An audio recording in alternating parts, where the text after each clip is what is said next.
অর্থাৎ সেখানে মানুষজন আছেন স্ট্রেচার নিয়ে বাইরে অক্সিজেন সিলিন্ডার নিয়ে স্বেচ্ছাসেবীরা তারা প্রস্তুত হয়ে রয়েছেন। একেবারে স্ট্রেচার নিয়ে প্রস্তুত আছেন, অ্যাম্বুলেন্স রেডি করা হয়েছে। অক্সিজেন সিলিন্ডারটা এই জন্য একেবারে ব্যবহার করা হচ্ছে যাতে যারা সেখানে আটকে রয়েছেন অক্সিজেনের কোনো অভাব যেন তাদের মধ্যে না হয়। উদ্ধার কাজ তাদেরকে উদ্ধার করা পর্যন্ত আমি এবার উদ্ধার করে যেখানে নিয়ে যাওয়া হচ্ছে আমি সেখানকার ছবিটা দর্শকদের সামনে রাখবো। এসএসকেএফ থেকে অনির্বাণ বিশ্বাস রয়েছেন।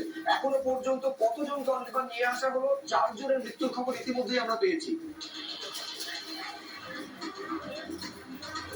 যারা তোমরা প্রথমে জানিয়ে রাখি যে এখনো পর্যন্ত 21 জনকে নিয়ে আসা হচ্ছে, তার মধ্যে 4 জনের মৃত্যুর ঘটনা ঘটেছে এবং একের পর এক আহতদের বাড়ির লোক তারা কিন্তু আসতে শুরু করেছে। আমরা এবার কথা বলতে ছিল কে আটকে আছে আপনার? আমার আটকে আছে আমার ভাই খালিক সর্দার,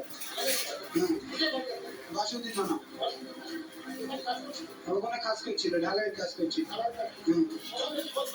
আমি আজকের 3টে থেকে খোঁজ পাচ্ছিল না, ফোনে করা হয়েছে, ফোনে কথা হয়েছে। আমার 3টের সময় কথা হয়েছে, বলছে আমি একটু ভালো আছি বলে আমাদের একটাই কথা বলে ছেড়ে দেবে, কেটে দেবে। হ্যাঁ